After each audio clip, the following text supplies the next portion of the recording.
인터넷의 어떤 사이트를 보면요, 전 세계 곳곳에 한 믿음 안에 있는 주의 형제 자매들이 어떤 어려움 속에서 신앙을 지켜가고 있는지, 또한 그 어려움 속에서 어떤 은혜가 있는지를 거의 실시간으로 알려주는 인터넷 사이트가 있습니다.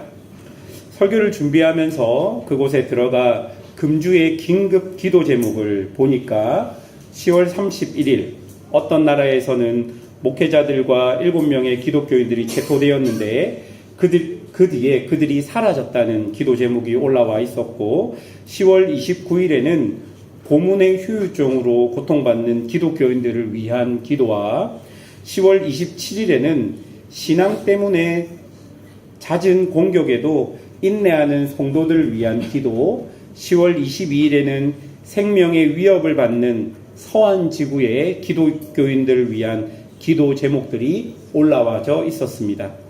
특별히 저의 눈에 띄었던 기도 제목은 전쟁의 공포가 있는 팔레스타인 땅에서 기독교인으로 사는 사람들에 대한 기도 제목들이었습니다. 그들에게 기독교로 개종했다는 것은 단순히 종교적 신념이 바뀐다는 의미뿐만 아니라 그 공동체 구성원들에게 동족을 등진 배신자로 낙인을 찍힌다라는 의미입니다.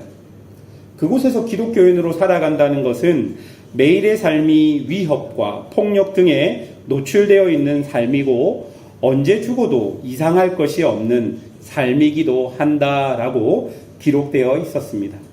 그리고 평상시에도 그렇지만 전쟁 이후에 그들의 삶은 더 혹독한 위협이 가해지고 있다라고 기록되어 있었습니다. 그래서 어떤 사람들은 그곳에서 탈출하기도 합니다. 그러나 또 어떤 사람들은 그 땅을 지키며 그곳을 살기도 합니다. 사실 무엇이 더 옳은 삶인지 그런 것은 없습니다. 하나님께서 각자에게 주신 주어진 삶을 사는 것이죠. 떠난 사람에게는 다른 곳에서 하나님의 사람으로 살아가야 할 책임이 있고, 그 땅을 지키는 사람에게는 그곳에서 하나님의 사람으로 살아가야 할 책임이 있는 것이죠. 그런데 여러분, 보통 사람들은요, 보이는 현상에 따라서 그곳에서 탈출한 사람들이 더 믿음이 좋을 것이다 라고 생각한다고 합니다. 혹은 그곳에서 탈출한 사람들이 하나님께 더 큰 복을 받았다라고 생각하기도 한다고 기록되어 있었습니다. 여러분의 생각은 어떠합니까? 어찌 보면 고통의 삶에서 조금 더 나은 환경으로 상황이 변했으니 보이는 상황에 따라서 그렇게 생각할 수도 있지만, 꼭 더 나은 환경, 꼭 더 좋은 환경에 놓인 그것만 두고 믿음의 수준을 높다 혹은 복을 많이 받았다라고 보는 것은 결코 성경적이지 않다는 것을 우리가 기억해야 하는 것이죠. 이런 맥락으로 오늘 본문을 한번 봅시다. 여러분, 오늘 본문의 배경을 보면 남왕국이 아직까지 망하지 않았을 때 일입니다. 그런데 이미 바벨론으로 포로로 잡혀간 사람들이 있었습니다. 여호야김 왕 3년 1차로 포로가 잡혀갔는데 거기에 여러분들이 잘 알고 있는 다니엘과 세 친구들이 포함되어 있었습니다. 또한 여호야긴 왕 때는 2차로 포로로 잡혀가는데 이때는 왕이 포로로 잡혀가기도 합니다. 그리고 바벨론의 느부갓네살 왕은 여호야긴 왕을 잡아가고 그의 삼촌인 시드기야 왕을 유다의 왕으로 세워버립니다. 이렇게 남유다에는 예루살렘에 남아있는 사람과 바벨론으로 포로로 잡혀간 사람들로 구분되었던 것 같습니다. 이런 상황에서 그 시대 사람들은 어떻게 생각했을까요? 성경을 보면요, 예루살렘에 남아있는 사람들은 자신들이 바벨론에 잡혀간 사람들보다 더 복받은 사람이고, 바벨론에 잡혀간 사람들은 심판받은 자들, 죄의 결과로 끌려간 사람들이라고 생각했다라고 기록되어 있습니다. 왜 그렇게 생각했냐면 아직까지 성전이 무너지지 않았고 성전이 있는 한 남유다는 망하지 않는다는 성전 중심의 잘못된 신앙을 그들이 가지고 있었기 때문입니다. 그런데 이런 생각은 완전히 잘못된 생각이었습니다. 오히려 하나님께서는 바벨론의 포로로 잡혀간 사람들을 통해 새 언약 공동체를 준비하셨습니다. 그러니 하나님 눈에 진짜 남은 자들은 예루살렘에 남아있는 사람들이 아니라 바벨론 포로로 끌려간 사람들이었다는 것이죠. 그런데 여러분, 여기서 큰 문제가 무엇이냐면 바벨론에 끌려간 사람들이었습니다.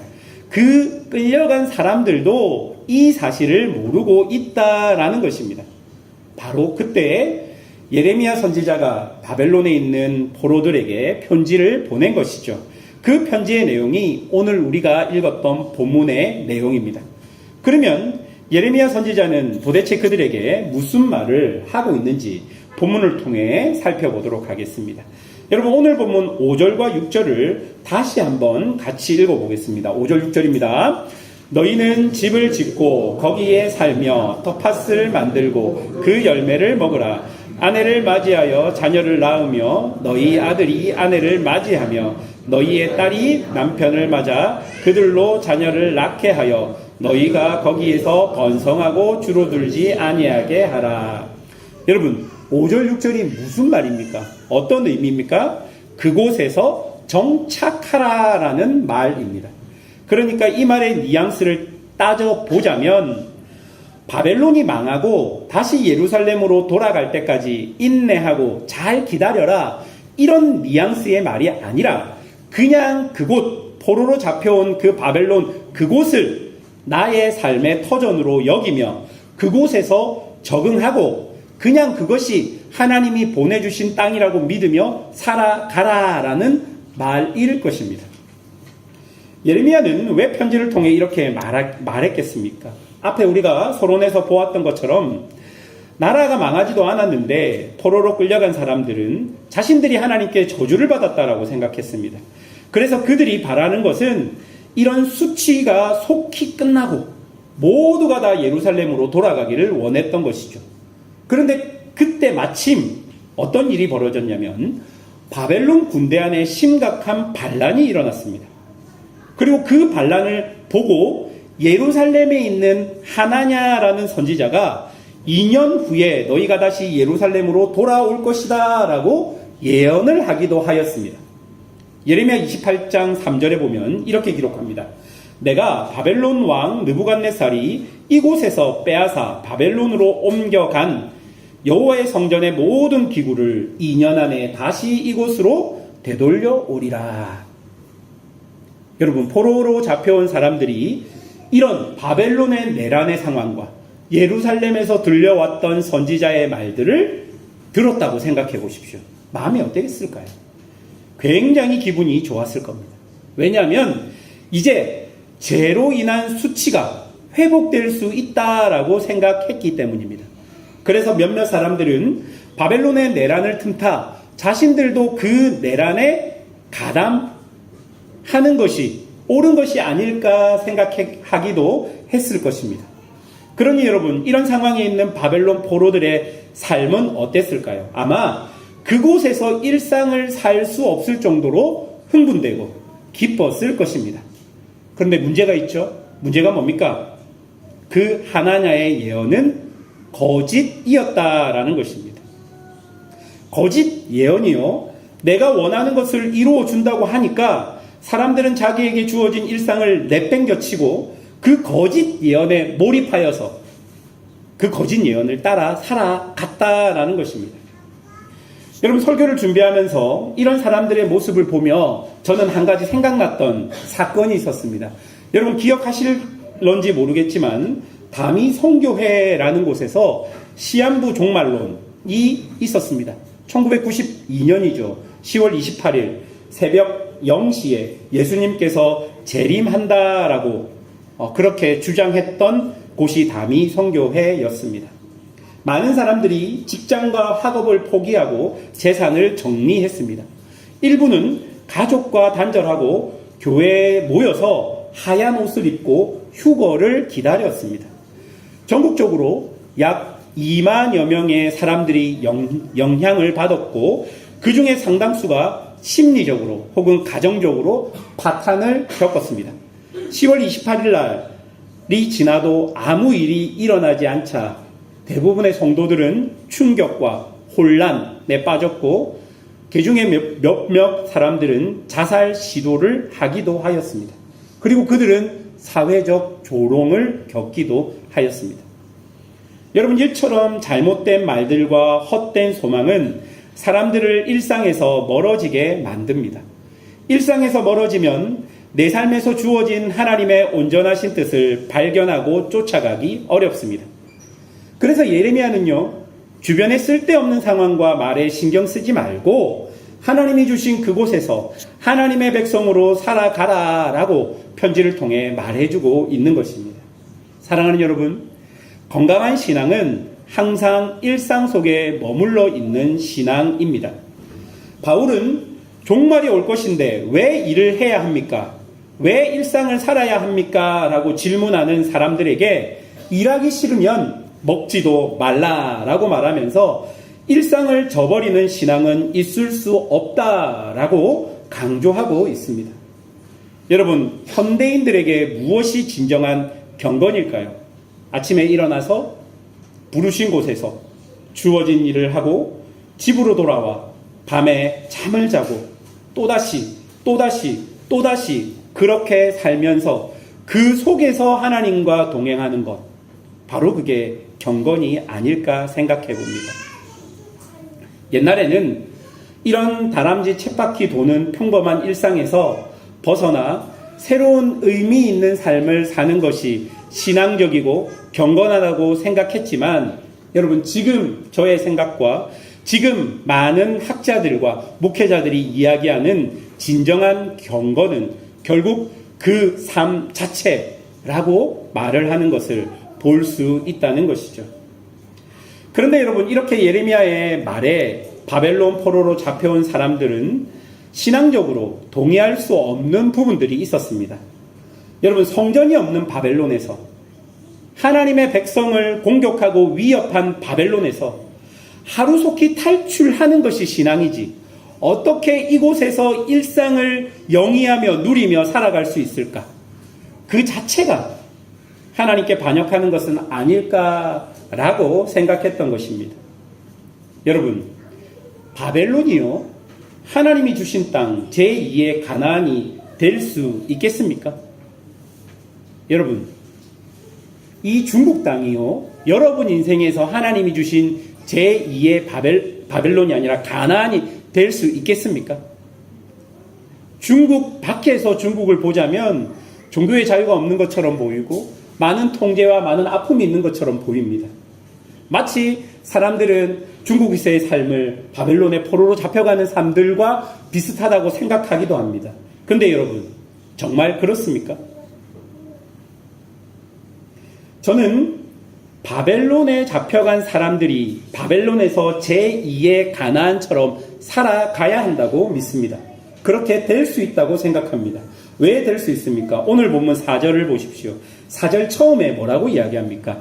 만군의 여호와가 이스라엘의 하나님께서라고 말합니다. 그러면서 뭐라고 이야기하죠? 포로로 보내신 분이 누구라고 이야기합니까? 하나님이라고 이야기합니다. 그리고 여러분 7절 전반부를 보십시오. 너희는 내가 사로잡혀가게 한 그 성읍이라고 말하면서 여기서도 무엇을 이야기합니까? 하나님께서 포로들을 바벨론으로 보내셨다라고 이야기합니다. 그럼 여러분, 포로들에게 이 땅 바벨론은 누가 주신 땅입니까? 하나님이 주신 땅입니다. 그리고 이 땅에서 어떻게 생활하라고 말합니까? 일상을 살아가며 번성하라고 말합니다. 여러분, 우리가 아까 읽었던 그 번성하라가 있는 그 구절들, 5절과 6절이었죠. 그 구절들을 보면 이 단어와 이 뉘앙스를 보면 무엇에 닮아 있는 줄 아십니까? 바로 하나님이 주신 언약과 닮아 있습니다. 하나님은 아브라함과 언약을 맺으시며 땅과 자손과 복을 약속해 주셨습니다. 그런데 이 5절과 6절도 이 언약적 뉘앙스가 물씬 풍기는 구절이라는 것입니다. 그러니 지금 그들에게 바벨론은 마치 제2의 가나안이 된 것입니다. 하나님이 보내셨고 그곳에 하나님이 함께 계시고 함께 살아갈 공동체가 있고 그곳에 하나님의 언약이 있으니 포로 중에 있을지라도 그곳 바벨론은 그들에게 언약의 땅이 된 것입니다. 이제 포로로 잡혀온 사람들은 새로운 차원의 하나님의 통치를 경험하게 될 것입니다. 옛날에는요, 성전이 곧 하나님의 통치의 상징이었다면 이제 성전을 넘어 그곳이 어디든 하나님이 계신 곳이 하나님의 통치가 있는 하나님의 나라인 것을 이 포로로 잡혀온 사람들은 경험하게 될 것입니다. 사랑하는 여러분, 여러분이 사는 이곳 중국이 여러분에게 가나안 땅, 곧 하나님의 나라가 되어야 합니다. 어떤 분들에게는 오기 싫었던 곳이고 어떤 분들에게는 3년만 5년만 있을 줄 알았는데 10년을 훌쩍 넘게 있었던 곳이기도 합니다. 매번 언제 이곳을 떠날까 생각하며 혹시 이곳에서 집을 짓고 텃밭을 만들고 이 땅의 열매를 먹는 일상을 살지 못하며 늘 마음속으로 짐을 쌓아놓고 기회만 주어지면 무조건 가방 들고 떠나리라 생각하고 있지는 않습니까? 잠시 거쳐가는 곳이니까 이곳의 사람들과 마음을 나누지 말고 그냥 서로 피곤한 일 만들지 말고 그냥 최대한 적당한 거리를 두며 그렇게 지내야지라고 마음 먹고 있지는 않습니까? 여러분의 교회 생활과 신앙 생활은 어떠합니까? 잠시 머물러 가는 이 교회가 여러분에게는 우리 교회가 맞습니까? 아닙니까? 한국의 모교회를 두고 이곳은 잠시 이곳에 살 때 머물러 있는 곳이니 봉사도 충성도 신앙생활도 적극적인 참여도 괜히 관여하지 말고 지내자 혹시 그렇게 생각하고 계시지는 않습니까? 분명하게 말씀드릴 수 있는 것은 하나님께서 여러분을 이곳 중국으로 보내셨습니다. 그리고 이곳에서 함께 교회로 살도록 하셨습니다. 그러니 여러분은 이곳에서 일상을 살며 이곳의 열매를 먹으며 이곳의 사람들과 함께 살아가는 것이 하나님의 뜻입니다. 그것이 오늘 본문이 우리에게 주는 아주 중요한 교훈입니다. 두 번째로 하나님은 바벨론의 포로로 잡혀간 그들이 하나님의 백성으로 그곳에서 어떻게 살아야 하는지 우리에게 보여줍니다. 7절 말씀 함께 읽어보겠습니다. 너희는 내가 사로잡혀가게 한 그 성읍의 평안을 구하고 그를 위하여 여호와께 기도하라. 이는 그 성읍이 평안함으로 너희도 평안할 것임이라. 여러분, 이 구절에서 하나님은 포로로 잡혀온 남유다 사람들이 바벨론에서 하나님의 제사장과 선지자의 역할을 할 것을 요청하고 있습니다. 여러분, 이때 포로로 같이 잡혀온 사람 중에 에스겔이라는 사람도 있었습니다. 에스겔은 제사장이자 선지자였던 사람이죠. 에스겔서를 보면 하나님께서 그곳 바벨론에 사는 포로의 그 사람들 속에서 에스겔을 제사장과 선지자로 세웠다는 것을 볼 수 있습니다. 그리고 더 나아가서 하나님은 남유다 백성들을 바벨론을 위한 선지자와 제사장의 역할을 하도록 하나님께서 요구하고 계시는 것을 우리가 볼 수 있는 것이죠. 에스겔 11장 16절에 보면 어떤 구절이 있냐면요, 이런 구절이 있습니다. 그런즉 너는 말하기를 주 여호와의 말씀에 내가 비록 그들을 멀리 이방 가운데 쫓아내어 여러 나라들에 흩었으나 그들이 도달한 나라에서 내가 잠깐 그들에게 성소가 되리라. 여러분, 이 구절에서 하나님이 그곳에서 그들의 성소가 되어주시겠다고 말씀하시며 포로로 왔지만 그들은 열방을 향한 하나님의 제사장의 역할을 감당해야 하는 것을 보여주고 있는 것입니다. 자, 보십시오. 사람들은요, 포로로 잡혀온 그들을 향해 심판을 받아서 포로로 잡혀간 것이라고 말합니다. 또한 포로로 잡혀온 그들 스스로도 그것을 수치로 생각하고 있습니다. 하지만요, 하나님은 그들을 그 시대 가장 강력한 제국인 바벨론 속에 하나님의 통치를 나타내고 있는 제사장과 선지자로 그런 하나님의 백성으로 부르셨다는 것입니다. 그렇게 하나님의 백성이 바벨론에 있으므로 바벨론 역시 하나님의 통치가 있는 하나님의 나라가 되는 것을 우리에게 보여주고 있는 것입니다. 예전에 터키라는 나라에, 지금 이름이 바뀌었지만 터키라는 나라에 선교 여행을 간 적이 있습니다. 그 지역은 원래 동로마 제국, 비잔틴 제국이 있었던 기독교 지역이었습니다. 소아시아의 7교회와 세상에서 가장 아름다운 콘스탄티노플 예배당이 거기에 있었습니다. 그 외에도 많은 기독교 유적지들이 아직까지 그 터키라는 지역에 있습니다. 그러나 지금은 그곳이 이슬람 지역입니다. 표면상으로는 종교의 자유가 있는 것 같지만 그 속을 들여다보면 2000년 초반까지 기독교인이라는 이유로 가족에 의해 명예살인을 당하거나 그리고 이슬람에 의해 순교당한 사람들이 있었습니다. 거기에서 저는 터키인 목사님을 만난 적이 있는데요. 그때 저희 팀이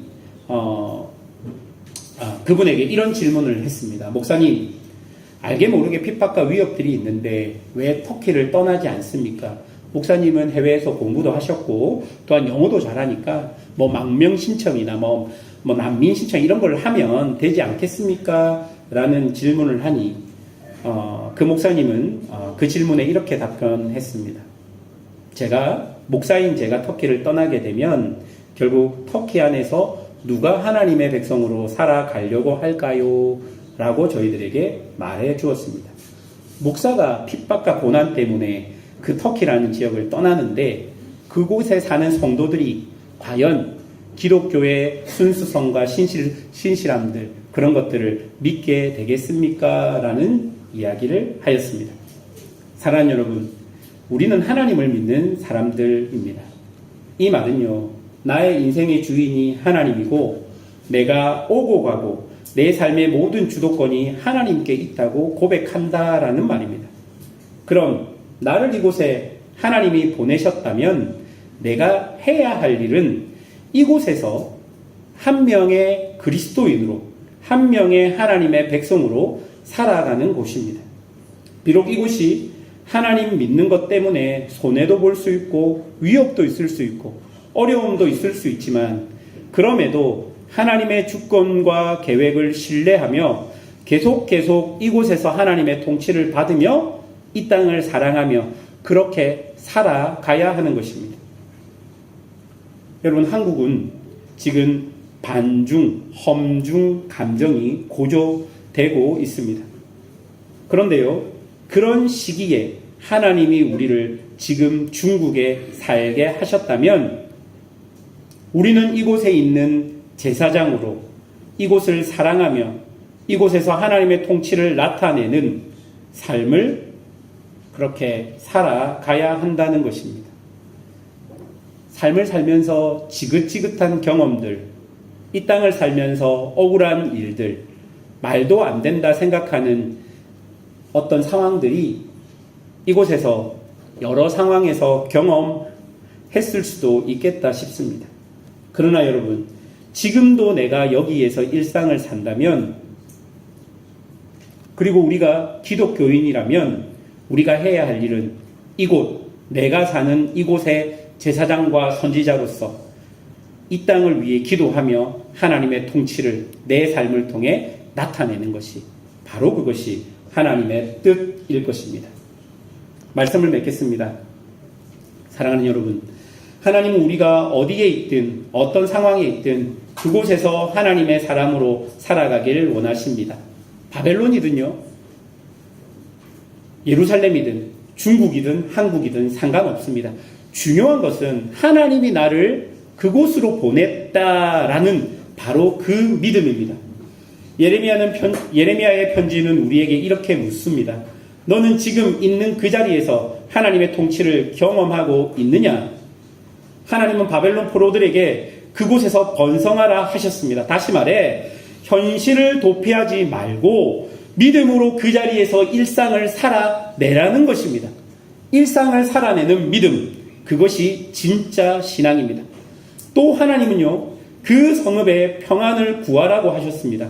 즉, 그 땅을 원망하지 말고 그곳의 평안을 위해 기도하라는 것입니다. 왜냐하면 그곳이 평안해야 우리도 평안하기 때문입니다. 하나님은 당신의 백성들을 세상 한 복판에 두셨습니다. 그곳이 하나님의 나라가 되게 하셨습니다. 우리가 그곳에서 예배를 드리고 사랑하고 일하며 기도할 때 그 자리는 거룩한 성소가 될 것입니다.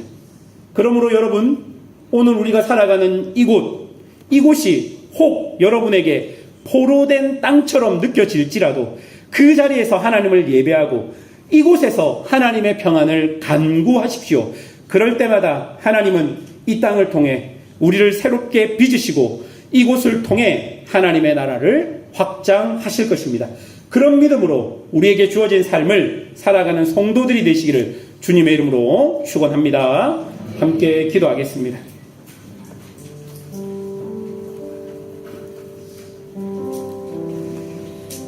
들었던 말씀을 기억하시면서 주님 앞에 나가도록 하겠습니다. 바벨론의 포로로 잡혀간 사람들에게 그곳 사람이 되어서 그곳의 평안을 빌며 살아가라 라고 말씀하신 것처럼 하나님은 우리를 이 땅에 보내셔서 이곳 사람들과 함께 살아가라 말씀하십니다. 하나님이 보내셨다면 그 이유와 그 목적은 있습니다.